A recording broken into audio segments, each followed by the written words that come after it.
스냅앤 스포츠 장동입니다. 이적 시장이 열리면 늘 재밌습니다. 어느 팀이 어떤 포지션을 보강하고 어떤 선수가 가고 어떤 선수가 오고 이런 이야기도 재밌는데 이게 사람과 사람이 오가는 일이다 보니까 갑자기 선수에 화가 나기도 하고 누가 끼어드는 그런 이야기가 나오면서 더 재미를 더하게 됩니다. 이번 K리그 이적 시장에는 에이전트가 중간에 개입된 두 가지의 이적건이 있고요. 이 이적건이 굉장히 기가 막히게 재밌는 사건이었습니다.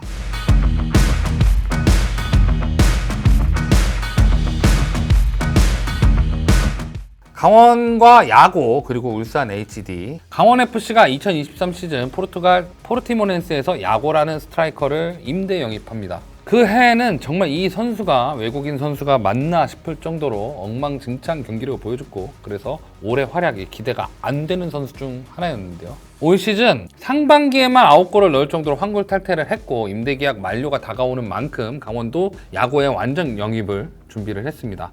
야고 본인도 팀에 남을 것이라고 이야기를 하면서 순탄할 줄 알았죠. 하지만 상황이 급변했습니다.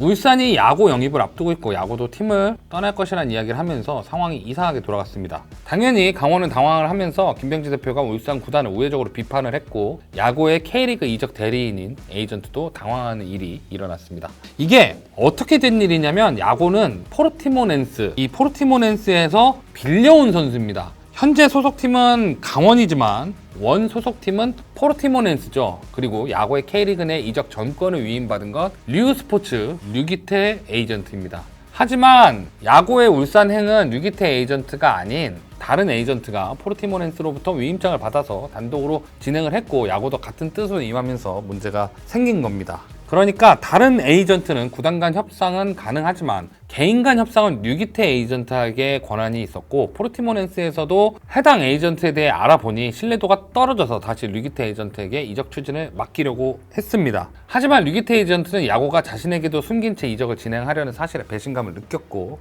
해당 이적 사안에 대해서는 손을 뗐다가 현재는 다시 잘 조율이 돼서 마무리는 다시 맡게 된 것으로 알려졌습니다. 정리하면 야고의 원 소속팀이 포르투갈 2부 리그로 강등이 되면서 선수 본인도 본 소속팀으로 복귀하는 것보다 1부 리그 상위권으로 도약할 수 있는 기회를 얻고 싶어서 뒤로 일을 진행을 했고, 포르티모넨스도 이에 응했지만 자격적으로 문제가 있던 에이전트가 진행을 하고 있었고, 강원과 류기태 에이전트 모두 배신을 당한 상황이라고 볼 수 있습니다. 물론 울산도 상황이 절박하긴 마찬가지였습니다. 마틴 아담이 올 시즌 사실상 전력에서 밀린 상태였고, 게다가 유로에서 출전하면서 한동안 팀을 이탈했던 데다가 가치를 올릴 수 있는 유로에서도 헝가리가 조별 예선에서 탈락을 하면서 울산도 선수의 처리가 필요했고 대체자 역시 필요했습니다. 어쨌거나 신분상 잠시 변화가 생길 수 있는 야고를 주목할 수밖에 없었고 영입을 추진할 수밖에 없었던 상황이긴 하죠. 하지만 선수가 도의적인 부분에서는, 그러니까 선수는 구단과 연봉 협상을 진행할 수 있다는 허점을 이용해서 이적을 시도했고, 시도하는 과정에서 구단과 자신의 개인 에이전트에게 설명을 하지 않고 독단적으로 진행하려 한 부분에서는 논란을 안고 가야 하는 부분입니다. 이런 에이전트의 논란 또 하나가 더 있습니다. 엄지성의 스완지 시티 이적입니다. 엄지성 선수가 스완지 시티 유니폼을 입으며 유럽에 진출하게 되었습니다. 현재 잉글랜드 챔피언십에 속해 있는 팀이지만 기성용 선수가 오랜 기간 몸을 담았던 팀이기도 해서 우리 팬들에게도 인지도가 있는 팀이기도 합니다. 기성용 선수가 계약이 만료된 2018년 강등돼서 현재까지 2부 리그에 머무르고 있는 이 팀의 광주 FC 에이스 엄지성 선수가 뛰게 됐는데요. 그런데 이 이적 과정에서 문제가 있습니다. 구단 복수의 내부 직원이 이정효 감독에게 보고하지 않고 엄지성 선수에 대한 영입 오퍼를 받아서 대표이사에게 직접 찾아갑니다. 이때 선수 이적료가 70만 달러, 하나로 9억 6천만 원입니다.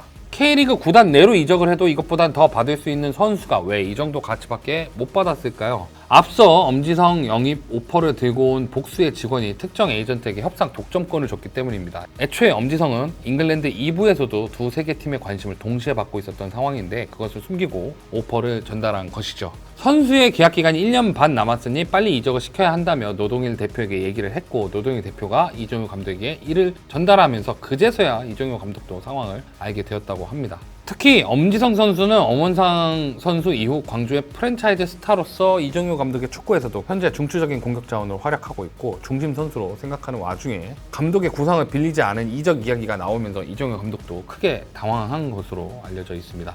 결국 모든 상황을 인지한 광주 구단은 직접 협상을 시작을 했습니다. 실제로 최초 가치가 스완지가 엄지성에게 책정한 몸값도 컸고 리즈를 비롯한 여러 팀이 관심을 갖고 있던 상태였지만 애초에 시작한 몸값이 너무 낮았고 이정효 감독 역시 선수를 위한 대승적인 판단으로 결정하자는 의미로 선수를 전력 외 분류를 하면서 이적의 급무살을 탔습니다. 광주 역시 그냥 보낼 수 있지만 선수의 가치를 인정받음과 동시에 현재 구단 상황에 대한 부분도 있기 때문에 대표이사부터 시작을 해서 구단 내 수뇌부들이 이적 과정에 직접 참여했고 당초 제시받은 70만 달러의 2배에 못 미치는 120만 달러 16억 6천만 원에 이적에 합의를 했습니다. 현재 광주FC는 K리그 재정 건전화 제도 일부 위반으로 인한 영입 금지 징계로 상황이 해결될 때까지 영입 금지 조항이 걸려있는 상태입니다. 재정 건전화 제도가 뭐냐면 구단의 지속 가능성 확보를 위해 전반적인 재정 상황을 검토하고 손익 분기점 지표 준수와 완전 자본 잠식을 예방하기 위한 제도라고 합니다. 그러니까 쉽게 말해서 돈 빌려서 구단 유지하다가 나중에 망하지 말고 어느 정도 벌어놓은 것을 확보한 다음에 계획적으로 쓰라는 의미의 제도고 유럽에도 FFP라는 파이낸셜 페어플레이 제도로 같은 제도가 있습니다. 그렇기 때문에 광주가 현재 상황을 타개하기 위해선 매출로 여겨질 수 있는 스폰서십이나 지원 예산의 증대나 혹은 선수 판매를 통한 수익금을 통해 현재 문제가 생긴 예산 부분을 확보해야 하는 상황입니다. 게다가 하반기부터는 아시아 챔피언스리그 엘리트에 출전하는 상황이기 때문에 더 높은 레벨로 나가기 위해서는 예산이 확충되어야 하고 그 밸런스를 또 다시 맞춰야 하는 상황이죠. 이런 구단의 상황에 일부 구단 직원들의 개인의 욕심으로 구단의 이익과 선수의 미래를 저당 잡힐 했다는 것이 황당할 따름입니다. 심지어 광주는 이런 직원 관련 잡음이 처음인 구단도 아닙니다. 2011년 그리고 2013년 단장 관련 금품 수수와 법인카드 개인 용도 사용 사건이라든가 작년 2023년에는 직원들이 법인카드를 부당으로 사용하거나 출장비를 과다하게 청구하여 부당 이득을 챙겨서 2명의 구단 직원이 해고된 사건이 있고 이와 같은 사건들이 2020년에도 비슷하게 흘러나오는 등 특히 돈 문제에 있어서는 구단 내 직원들의 사건이 좀 잦다라고 볼 수 있는 구단입니다. 특히나 구단이 역대 가장 좋은 성적을 거두면서 새로운 역사를 쓰고 있는 상황에 정작 내부는 변화가 없이 일이 흘러가는 상황인데 과연 이게 정말 흘러가는 일로만 남을지 아니면 광주FC의 발전에 큰 걸림돌이 될지는 아무리 봐도 후자가 더 가능성이 있어 보입니다. 광주FC가 근본적으로 쇄신하지 않고 이런 일이 반복된다면 광주의 현재는 그야말로 잠깐의 반짝임으로 끝날 가능성이 굉장히 큽니다. 지금까지 스냅앤 스포츠 축구작가 장동이었습니다. 축구 에이전트가 몇 개나 있어? 많지. 예전에는 에이전트 시험이 있었어.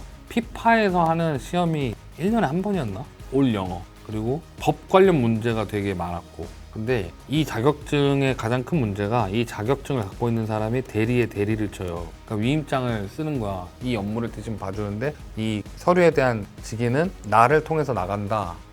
라고 이제 이런 식으로 할 수 있는 권한이 있었던 거야. 문제는 이 대리의 대리 일을 하는 사람도 에이전트라고 얘기를 하고 다녀.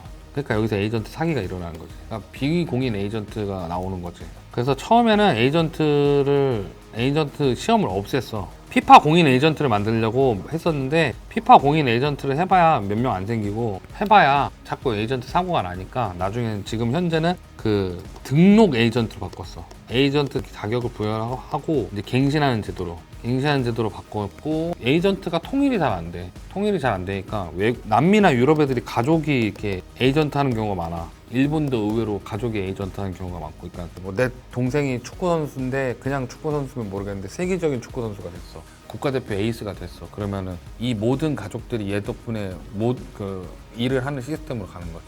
근데 이제 여기서 생기는 문제가 이게 또 개인에 대한 에이전트는 이렇게 두면 되거든. 어떤 문제가 생기냐면 김정우 선수, 그러니까 김정우 PD가 K리그에서 뛰다가 프리미어 리그를 간대. 근데 장동희 에이전트가 껴있어. 근데 나는 K리그는 기가 막히게 아는데 PL을 모르잖아. 그 위임장을 써. 그 사람이 PL에 가서 김정우 에이전트에 대한 권리를 주장할 수 있는 거야.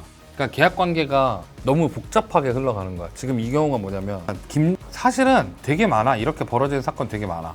내가 관련된 일을 보기도 했고 비슷하게 겪어도 봤고 하는데, 그러니까 이게 어떻게 되는 거냐면 앞서 야구에 대한 경우 있잖아. 얘는 아는 한국 사람이 없을 거 아니야. 그러면 얘 에이전트 있을 거 아니야. 얘 포르투갈 에이전트가 있을 거 아니야. 포르투갈 에이전트가 한국인한테 얘 협상권을 줄 에이전트를 정해. 그게 류기태시야. 근데 에이전트가 구단에도 될 수 있어. 구단에도 계약될 수 있어. 다른 에이전트 나왔잖아. 다른 에이전트는 그 포르투갈 구단한테 위임장을 받은 거야. 그리고 울산 쪽에 뭐가 있었으니까 울산 쪽 위임장도 받았겠지. 그렇게 일을 본 거야. 그러니까 이게 중간에 이 에이전트가 이 두 가지 일을 다 보니까 이 에이전트랑 계약 관계가 애매해졌잖아. 그러니까 포르투갈에서도 얘 에이전트랑 요쪽 에이전트랑 얘기가 다르네 하니까 중간에 이 에이전트를 끊고 뉴기태 에이전트를 다시 기용을 해서 이 이적을 마무리 짓는 거지. 이런 경우가 되게 흔해. 드러나는 거는 되게 오래간만에 봤어. 엄지성 같은 경우에는 어떤 거냐면, 왜냐면 엄지성 같은 경우는 얘 엄지성 에이전트가 있을 거 아니야. 엄지성 에이전트는 구단과 합의가 끝나고 연봉 협상할 때, 그러니까 엄지성은 본인이 이적을 요청하거나 혹은 이 이적이 구단이 해결을 안 봐줄 때는 이 에이전트가 구단이랑 이야기를 하고 이제 구단이 따로 진행을 하는 건데, 그러니까 광주가 엄지성의 위임자, 그러니까 엄지성의 독점권을 줘버린 거야. 그냥 이 에이전트한테 독점권을 주고, 여기에서 나오는 이 70만 달러 있잖아. 9억 6천이잖아. 9억 6천의 수익금이 다 구단한테 가는 게 아니야. 여기서 퍼센테이지로 10% 정도라고 봤을 때 이 10%가 에이전트 피, 그러니까 에이전트 비용으로 빠져. 이 구단 직원이 이 독점권을 준 에이전트랑 이 금액을 나눠 먹으려고 했을 가능성이 커. 그러니까 이게 구단의 수익보다는 본인들이, 그러니까 독점권을 주면 막말로 에이전트 피가 20%일 수도 있어. 그럼 9억에 20%면 얼마야? 거의 10억 돈이잖아. 둘이 놀아먹어도 되고, 뭐 40%, 최대 40%까지도 가는 거 봤어. 에이전트 피가. 그러면은 4억이잖아. 둘이서 2억씩 놀아먹어도 일 한 번 보고 4억이면 괜찮지. 근데 보통은 통상적으로는 개인이 일을 보니까 에이전트 수수료가 좀 한국 선수들 같은 경우에 좀 낮고 싸게 팔아서 본인들이 그런 식으로 여러 개를 해먹으려고 했던 거지. 우리 이런 선수 갖고 있다. 그리고 이 에이전트가 K리그의 그런 선수들의 독점권을 여러 개 받아서 그런 식으로 일을 보면서 진행하고 그랬을 가능성이 커. 왜냐면 본인이 일 여러 개 해서 그거에 대한 수익료 많이 갖고 있는 건 좋잖아. 근데 문제가 생긴 게, 그러니까 시장 경제잖아. 엄지성이란 선수의 가치 평가 제대로 받아야 될 거 아니야. 세 팀이 경쟁을 했다는데, 근데 그거를 안 하고 그냥 자신들의 에이전트 피, 그 70만 달러라는 게 그냥 70만 달러인데 이걸로 합의를 볼라 했네. 왜 바보들인가가 아니라 그 70만 달러 내부의 계약에 대한 비율이 다를 가능성이 크다는 거지.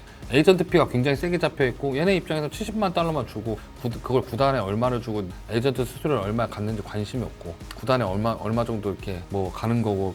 그러니까 1년 반 남았으니까 팔려면 지금 팔아야 된다는 얘기가 나온 거고, 이제 그런 얘기가 다 돌았을 가능성이 커. 그러니까 직원의 비위 행위를 적발하기 전까지는 우리 선수가 진짜 이거밖에 가치 판단이 안 되나 라고 생각했을 가능성이 높고, 그랬으니까 이제 지금 이 상황까지 가게 됐을 가능성이 큰데, 70만 달러, 120만 달러가 문제가 아니야. 이거는 안에 비율이 어떻게 잡혀 있고, 이 비율에 대한 에이전트 피에 대한 부분이 어떻게 잡혀 있었냐, 이게 또 얼마나 구단을 기만했냐, 굉장히 큰 문제지. 그래서 에이전트들이 필요한데 이렇게 일하면은 안 되는 거야.